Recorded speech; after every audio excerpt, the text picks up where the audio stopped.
First, Americans highly value financial privacy. CBDCs could allow governments to track all transactions, raising fears of a surveillance state. Second, the infrastructure for private stablecoins like USDT and USDC is already well developed. From a strategic standpoint, empowering the private sector offers greater flexibility and speed. CBDCs may conflict with American values of liberty and privacy. That's why President Trump issued Executive Order 14178 in January 2025. This order bans the development of CBDCs and instead promotes the regulated use of legitimate stablecoins. In other words, while a government-issued digital dollar is off the table, privately issued dollar-pegged digital assets are welcome. The order focuses on three goals: easing digital asset regulation, protecting financial privacy, and encouraging innovation.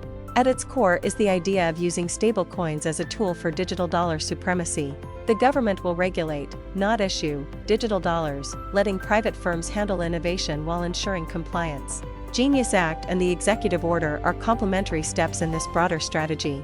This strategy also affects the U.S. Treasury market. The Genius Act requires issuers to hold a portion of their reserves in U.S. Treasuries. As more stablecoins are issued, demand for short-term treasuries increases. This mechanism supports U.S. debt markets and reinforces global trust in the dollar.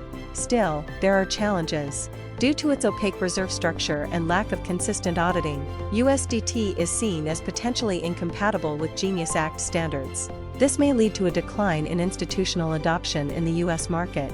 On the other hand, Circle, which issues USDC, is positioned to benefit. Circle has applied to establish a trust bank under OCC regulation and is aligning USDC with regulatory expectations. This move is likely to attract more institutional investors and expand USDC's market share.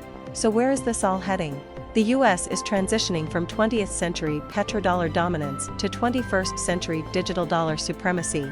In the past, the dollar ruled global trade through oil. Now, the US aims to retain that dominance via stablecoins and digital assets.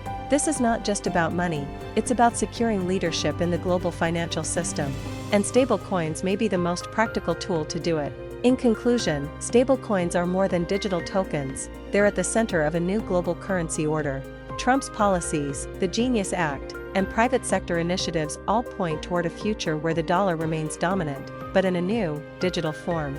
Who do you think will lead the future of digital dollars? Will it be USDT, with its liquidity, or USDC, with its transparency? Share your thoughts in the comments.